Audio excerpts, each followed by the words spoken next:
So my name is Sahana. I am a Tamil Sri Lankan, uh, social worker and psychotherapist, and I'm a guest here today. You're a guest? Absolutely. I mean, I feel like sometimes I'm a guest as well because the people I talk to kind of teach me a lot. Obviously, this is a dating centered podcast, and we like to figure out the ins and outs, the ups and downs of dating in general, no matter where you are. And I guess I'd like to lean on people's professions a little bit because sometimes that speaks towards them as a person. I'm not saying like every engineer knows how to do math because I've definitely met some who can't add up a tip at a restaurant. But I am saying that in your case, I feel like there is some sort of uniqueness there, if you want to put it that way. Yeah, fair enough. So I am a psychotherapist. I do provide cognitive behavioral therapy, dialectical behavior therapy. Like essentially, I work with people to figure out to kind of help them with some circumstances that they might have. So mental health is definitely very important to me.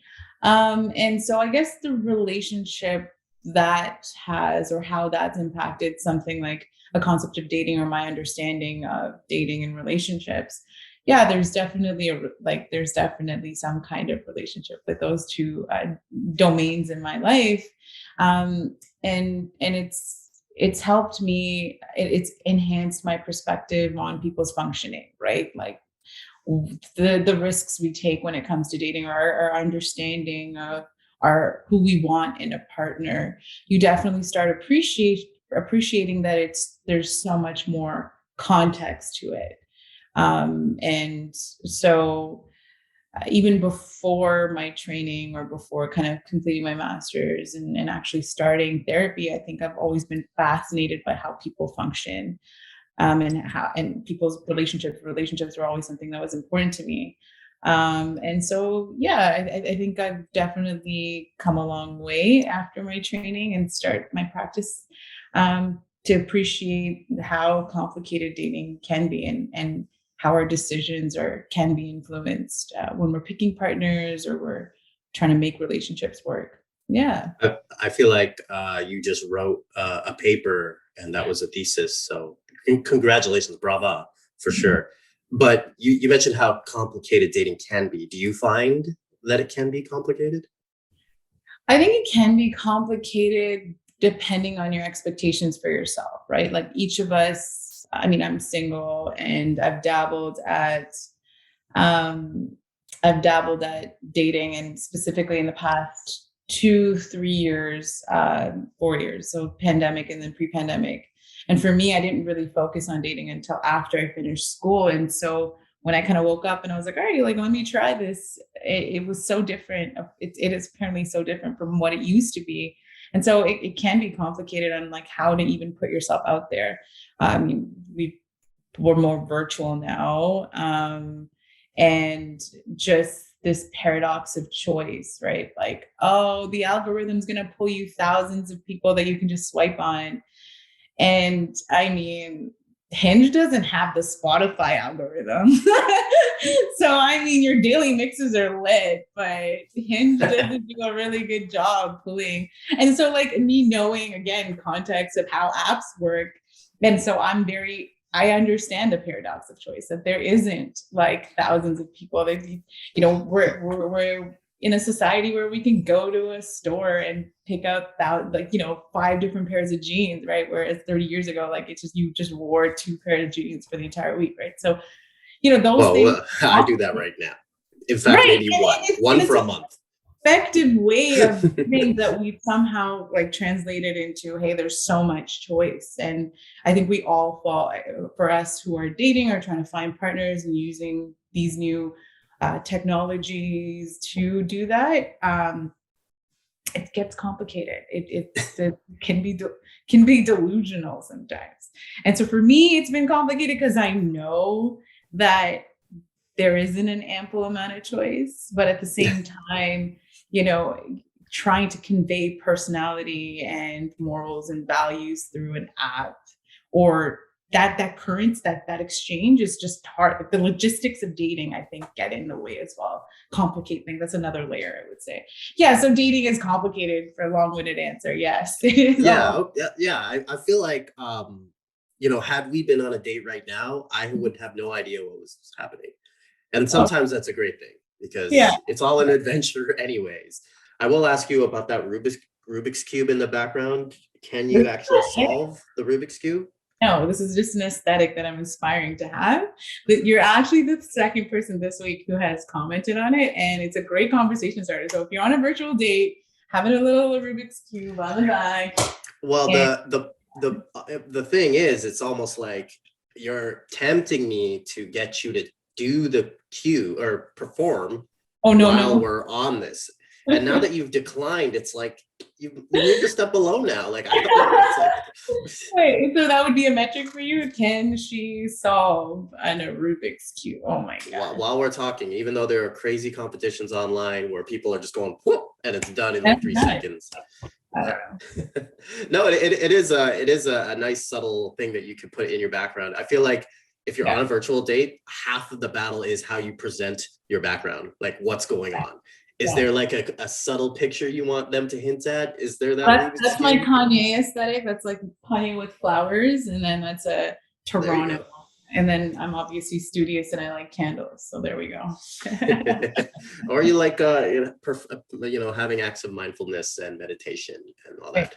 Exactly. I'm super with it. Going back to your line of work, firstly, just a little bit about you, I guess.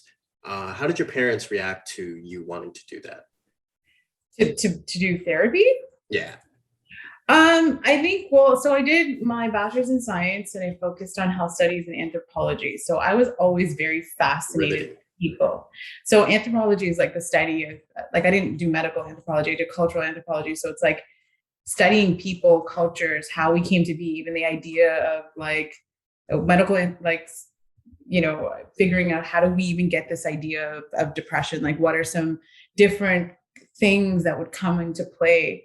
Like, how do we function as people, right? So I was always curious about why we are the way that we are, right? So naturally, they also saw that I was great at talking. So my master's in social work was something that I wanted to do, not because I wanted to be a therapist for dating advice, but more so I wanted to work with people who were suffering from, mental health, and with specifically in the South Asian context. I, personally and professionally saw, how mental health impacts different cultures and stuff. So anyways, long story short, mental health was the perfect intersection, like the culture and mental health, that intersection was something that I kind of just fell into. So my parents were obviously supportive with whatever I wanted to do. I never said, hey mom, I wanted to be like a therapist. I just kind of wanted, it was understood that I was working with people that had mental health concerns, and usually South Asian people. And that's kind of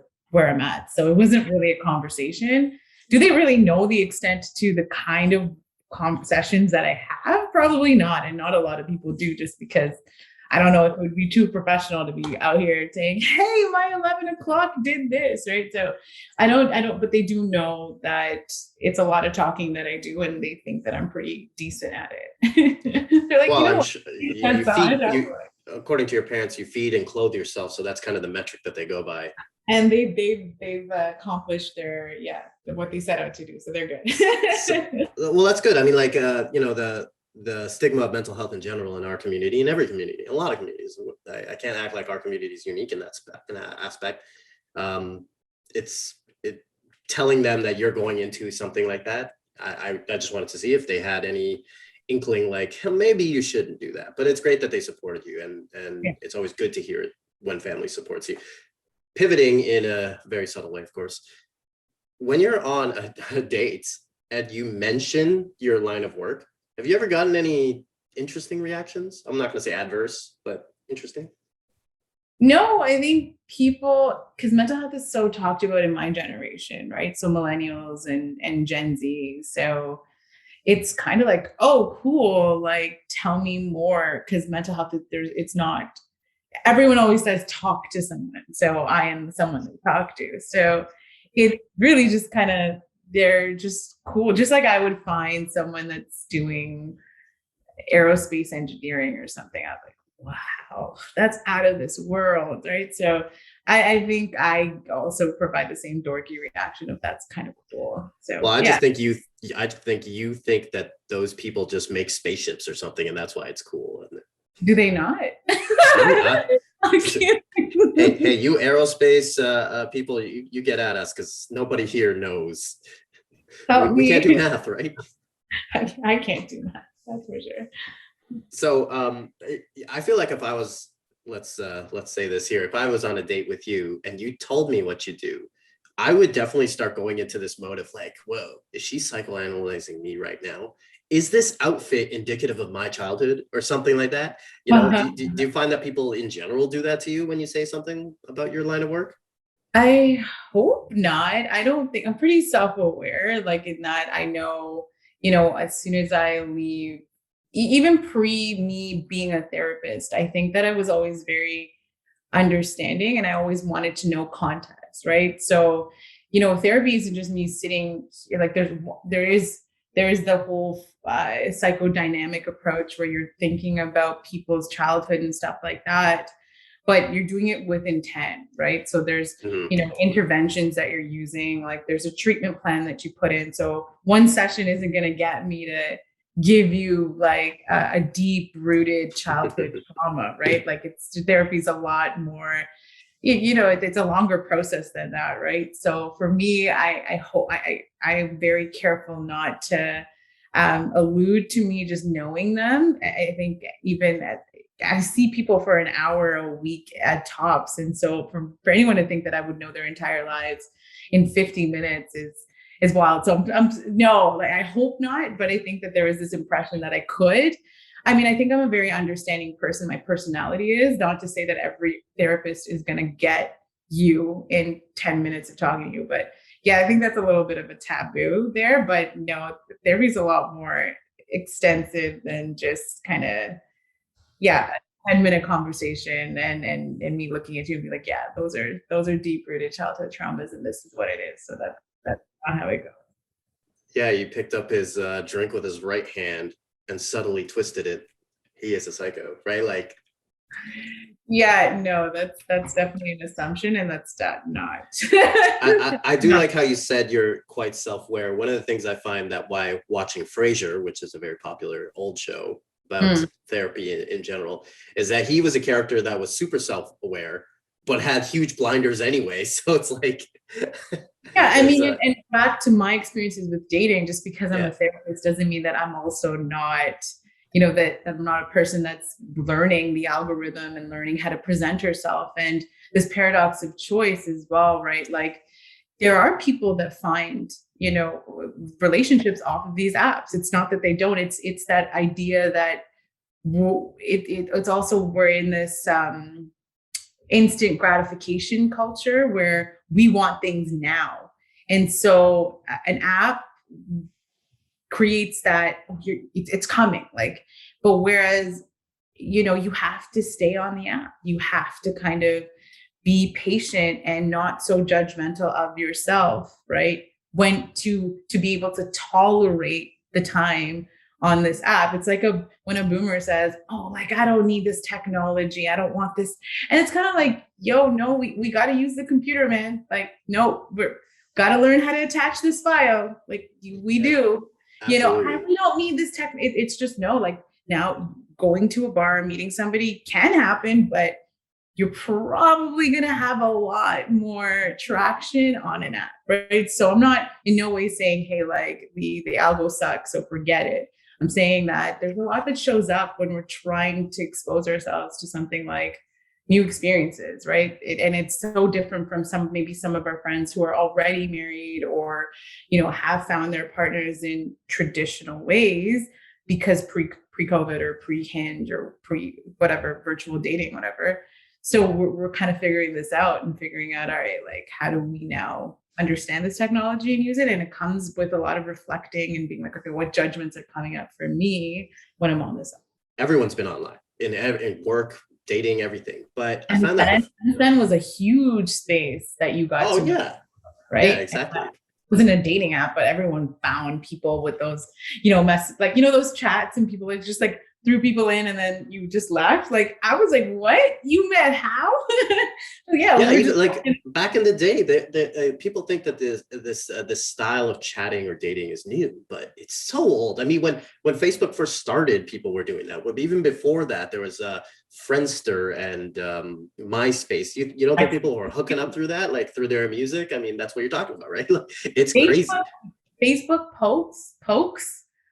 were like a like on Hinge. Like those, you know what I mean? Like those are the same. And then your profile picture, like that's it. Like you're good. The Yeah. Facebook poke is the most unintentional pervy thing that I've ever seen online. Like, Yeah. let me call this a poke. Like, what? Okay, sure. It works. Well, I know people that, back in the day, right? And now it's like Snapchat, like with Gen Z, I'll hear conversations around. I'm like, how did you meet this person? Oh, it was a random ad. And I was like, what? Okay, don't be judgmental. It makes sense. Like, I'm like, because I work with primarily teens and adolescents, right? And I'm like, okay, fine. But MSN and Facebook are all the same, like the same, risks to danger. Listen, people of a certain age will understand what MSN Messenger was to them, and ICQ, where you'd log in and log out and log in, log out, just to get that person you were crushing on to notice that you just came on and off. If I can find that sound, it will come. You find that the paradox of choice, clearly you've mentioned this in a couple sentences, is way worse because of this social media. Or is it just a little worse? It's just a natural progression. Well, I think this paradox of choice is not just limited to dating, right? Like we have this idea on Instagram, I have all of these friends, like I have all of these, things to do. So yeah, I think the dating has become a lot more, again, like it's a logistics that you're going to have to navigate, and like self-talk, and just understand that, okay, like let's be realistic here. Let's not be in the clouds, right? Like as soon as you had the Kylie Jenners of the world on Instagram, you think that you're subscribing to this idea of beauty that's impossible, and then to have a full-time job. You can't work out 500 times and then eat what people eat and then be that way, right? Like it's, you think you can subscribe to this idea of beauty without putting in the work or without compromising. And same with dating. It's like there is a contingency there. It's not going to be perfect, but I think that as you date on the app, you'll figure out how to navigate this difficult space, right? It's, yeah, you want to be attracted to someone physically, but you also want to have a decent, like within the 30 seconds that they have your your attention, like, do they say something that also kind of hits on different things that you enjoy, right? So that's why prompts are fun. Like I'm not trashing online dating, and I'm not, I'm just kind of seems like you are. I'm saying that it's important to understand that, yeah, you can put all these preferences, but is that engagement there, right? And I do think that you can kind of have a little bit of a taste of how engaging this person is by the way that they respond to you, right? So it's important that when you're presenting yourself on, for me at least, this is kind of what is helpful, is just if you're talking about your passions, right? Like music is a big thing of mine. So if somebody can talk to me about my take on, Kanye's best top five albums, which is a very important thing for me. So please do not, but it's just engaging and entertaining. And then I'm more likely to be like, all right, like at least for the hour that I might go on like a date with this person, I could at least talk about, the conundrum that Kanye is, right? And then it's not the worst case scenario, right? For me, right? For others, it might be a nightmare, but for me, that sounds like a good afternoon, right? I feel like the tip that we've gotten, if anyone's learned anything, it's that if you were going to go on a date with you, then if they have a college dropout pin, enamel pin, just subtly right there, that's the way to go. That's probably the way to go. And you guys will be listening to some sweet tunes that night, obviously. Yeah. What is your top, let's say, two Kanye albums? Because you've mentioned it, so you're probably gonna have to say that. My Beautiful Dark Twisted Fantasy is a masterpiece, and Yeezus, I would say. Yeah, those two are my top two. But I've listened to all of it except one of them, which I won't.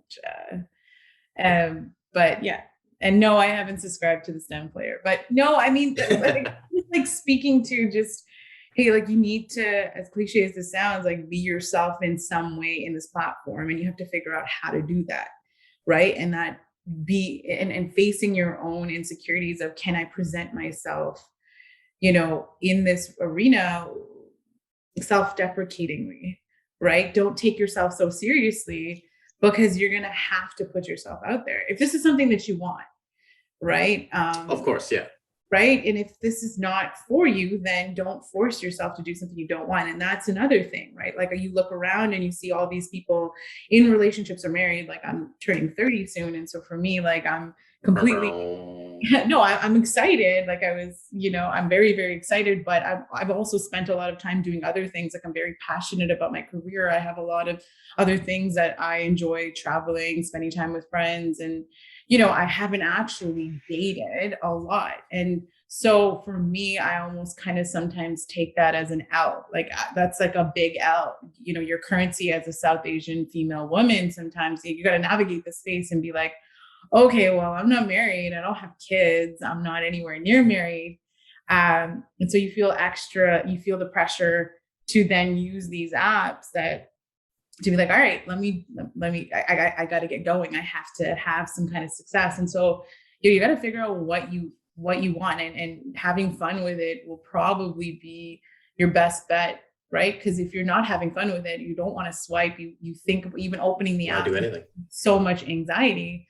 You are probably not. It's not fun, right? It's not going to be fun. But if you're in a good space, mentally, and you're secure with yourself, I think you might do a lot better and tolerate the process a little bit better, because it's a gruesome process. It's a process that's going to require you to look at yourself, compare yourself, put yourself out there, deal with all of these things in an hour of swiping, right? Like you are literally going through this, life-changing process, right? You got to figure out, all right, who am I? Like, am I successful enough? Am I pretty enough? Am I tall enough? Right? Like all of this shit. You've basically in this, and not in just this rant that you went on, but in the totality of this episode, we've now understood that online dating is a process. You've given everyone anxiety because now they have to, now they have imposter syndrome just to be on the app. And you've unwittingly given everyone a lot of tips, which is a really good thing. So, my toques off to you. I do think that it can be that complicated, and it doesn't have to be, but that's like you're saying, it's up to you. It's up to the person, and hopefully everyone is in the correct space, secure about themselves to be on there. Because it's like going on a quiz show and just like showing up, and then when your ego takes a hit, can your same ego take that hit? Right? You know what I mean? Like, can you go down that rabbit hole and be okay? And I find that a lot of people are so attached to the dopamine release of, I got a match, or I got one sentence out of this person, that when that next hour comes and it disappears, they're super depressed in the topical way of, they're not really depressed clinically, but they're depressed, right? Because no one values them. It is a process. And so I'm in no way an expert, and I want to kind of stress that this is a stressful process for me as well. And I'm still navigating it, but it's kind of like what has helped me is just understand when it's not what the appraisal of this experience, like what am I saying about myself? How am I measuring success? Is it how many dates I've been on, or what am I saying about this process? Oh, I'm never gonna find someone. Well, if that's the thought that you're gonna cling on to while you're doing this, it might be a lot more challenging, not as motivating. Yeah, right. So if I'm not trying to make it a therapy thing, but just just notice what you're saying to yourself, and just and that there's a lot more to it. There's this paradox of choice, going through it. We're all there because we're looking for something, right? So yeah. Well, I mean, you're saying you're not making this a little session here, but that's why you're here. I mean, you're not just some person I found on the street, like, hey, come talk to us about dating. I mean, you come with some gravitas with your experience. Obviously, that's why you're here, and that's why I'm here talking to you about this. And I think it's really good to hear this perspective, because I don't think anyone thinks of therapy or mental health when they're talking about dating, right? And how they are, how secure they are, putting your best foot forward. They think about like, oh, my best foot forward is choosing the best outfit and just showing up with a smile, and hopefully I'm positive. But there's so much more to that. And again, we're definitely giving everyone anxiety to show up on Zoom or Teams or whatever to show up on that first date. But it shouldn't be. And hopefully that's what comes across. And I know it's not, though. more, and I guess the thing transparently that I kind of am working towards personally is just actually putting in some time to work on it, right? Like is the exposure, right? Like is actually going on a couple dates, or putting yourself out there, or even accepting that, hey, this is a way that I might meet someone, right? Or not meet someone, right? And everyone wants to meet cute story. What is that? Yeah. What is it, right? I think it's it's a meet cute or cute meet. I think it's meet cute. Don't Yeah. remember. If anyone knows what that is, it's actually what it comes from is when a movie is being scripted, they script when two characters are meeting, and it's a cute meet or meet cute, whatever it is. I keep forgetting. A really good example of this is in 22 Jump Street, I believe. Channing Tatum's character meets another football player or something, and he's eating a meat sandwich, and the other guy says, "Oh, that's cute." He's like, "Hey, meet cute," or something. Look it up, because it's a little scripting nod to the audience that's what they call in the writer's room. That's what they call when two characters meet initially, and that they call it the meet cute story or cute meet. I keep forgetting what it is, which one. But yes, I'm glad you referenced that. Do you find that being, let's just throw this into this. Do you find that being a South Asian Tamil woman makes it harder to date online? So harder than others, like other like thing, like I mean, that's culture. good. That's a good context. Do you find it challenging, and why would Yeah. you find it So challenging? there are, yeah, I guess growing up, I guess I'm of the millennial kind of generation, and so growing up, you wanted to make sure you had your shit together, right? You wanted to be successful, whatever that looked like. And so there was this interesting thing that you internalized of not wanting to be deemed, yeah, as a woman, right? Like you didn't want to be disowned, right? And so you were very careful with it, the S word, right? Like being a slut or being, promiscuous. And so those are all things that we've internalized at a very young age. And also this idea of being successful. So you have to kind of have it all, do it all. So yeah, being a South Asian, and I'm pretty sure this is true for a lot of other cultures, but I'll speak to obviously the one that I identify with. And so yeah, like there are some competing priorities in terms of being the good girl, being, the someone that's going to make your community and your family proud and not make you want to be disowned. So you've definitely internalized these ideas, right? So yeah, and so now as you're kind of more independent, autonomous, and responsible, and allowed to do whatever you want, Yeah. that kind of those ideas definitely are harder to break out.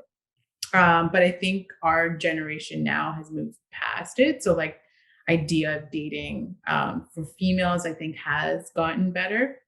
But I think the pressure of getting married, I've seen for me, at least, I don't necessarily have that because of family or being a South Asian female. But I know that that's definitely something that a lot of others might say that they have justifiably, like this idea that for you to be successful means you're married and you have kids. And I think that's a very South Asian context or South Asian pillar for women. Yeah. Do you find, obviously you don't identify as a man. You've clearly shown what you identify as. But do you feel like there are similar or competing challenges for men that go through this too, that are South Asian? Tamil? I think that I'm not too sure if I can speak on whether or not they feel like they can't date multiple women, like that aspect, or have multiple partners, or like kind of like navigate dating around, if they feel the same shame or guilt, or if they worry as much as, for example, I do about coming off as being, just being the being disowned or being a slut. Like, I'm putting that in air quotes, but I can say that everyone wants a partner, right? So I think Yeah. that there are some comparables of wanting not to be single, right? Like, not but wanting to find a partner. And I've seen that in the South Asian male population as well, right? Dating is also hard on their end in how to keep up with the demands that women might have. And I think you preface that a little bit by saying, hey, like, dating for me being shorter or whatever, like whatever the traditional attractive guy is, because I don't even know how to comment on that. I'm like, And what? I don't even know what that is anymore, Right? like I don't know what that is, but I'm 100% sure it's just as hard for them for different reasons. But I don't think it's the, oh shit, mom's gonna call me a slut. Like, I don't think that yeah. that's what they're worried about. But I do think that they do worry about being good enough for women, because the paradox of choice means that we also then have these expectations. And for me, I think that it's important to check yourself and be like, hey, like, is that an expectation that's justified? Right? Like, is that something that, like this, we can talk about who pays and, what they have to look like, and they have to open doors and shit like that. Like, I don't know. I don't know the answer, but I do think that we do set it up. Well, they need to do all of the work and text me first and ask for my number. All of that shit, I have no idea, because I'm a newbie to dating, and I'm okay with that. But I'm saying that I'm very shocked when I hear, and I'm not going to make it a gender thing, but females, for example, Yeah. might say, hey, like, the guy has to text first. They have to do all of this first. And I was like, are you interested? Do you want this at all? Like, Do you want this?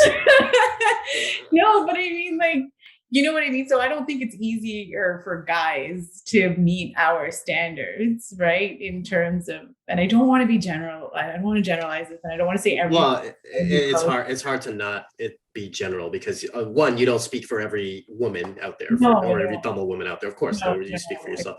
And I find that a lot of the because maybe you identify in a certain way, you can't speak for anyone who's in between those identities, right? Like somewhere else. Like I can only speak for a Tamil straight cis man, right? Like that's all I can speak for. I can't generalize other things. I mean, I can speak about it, but then take it with a grain of salt, right? It's not going to matter.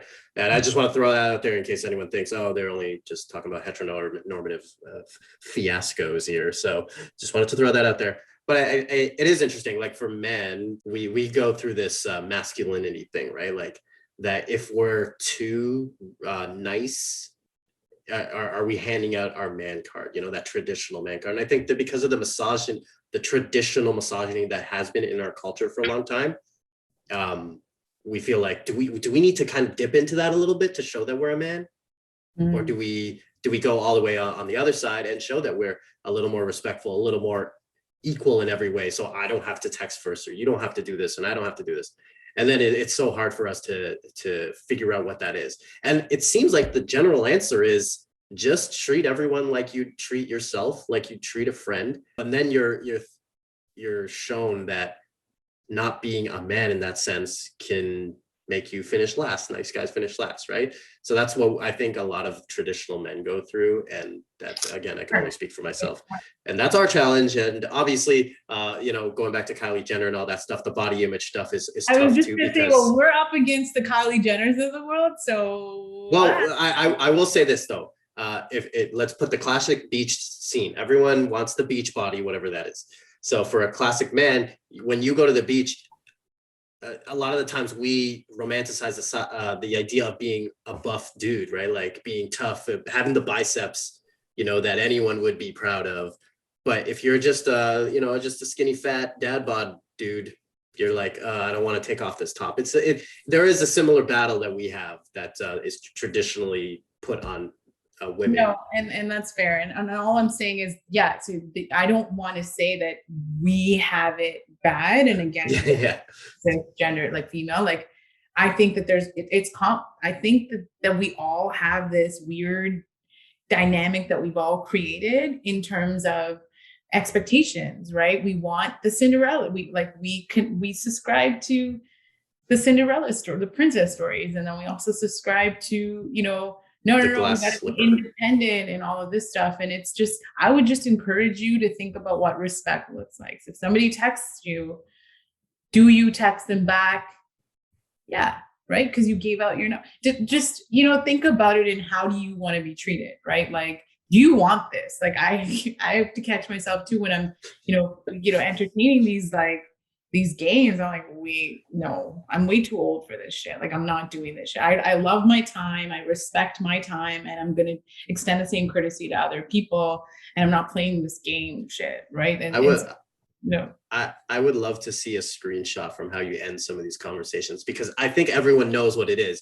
Do you want this? All caps. And then you show it, and then you show a ghost emoji because you're out, right? Like, I'm pretty sure that's what's happening at the end of these conversations if they're not working. I mean, I Do would you just want encourage, this? but I would encourage you to just be respectful of your time, right? Like, do you want to play? Do you want to suffer? Like, like, yo, do you want to waste your time? Because I like my time a lot. I love what I do. I am so enthusiastic about the different domains of my life.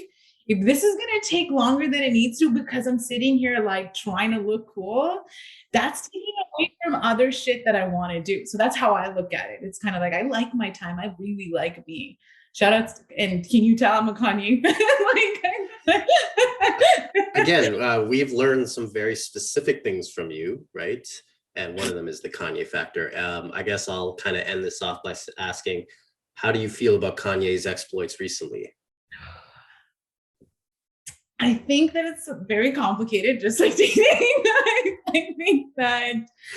I think if anyone has watched the Genius documentary, I think that anyone that's a Kanye fan just knows that this was Kanye all along, and that without this side of Kanye, we wouldn't have gotten College Dropout. We wouldn't have gotten the Kanye that walked into Rockefeller and said, "Yo, you're on the phone. It doesn't matter. Get off. I'm playing you this," and it ended up being All Falls Down, right? Like, I'm just gonna say that, right?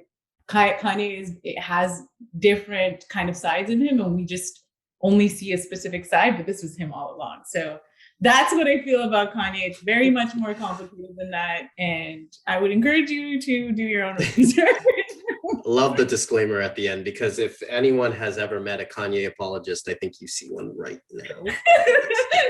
Whatever. Yes, exactly. Whatever. I have no stance on this, right? I mean, I love Kanye as a producer more than he is as an artist.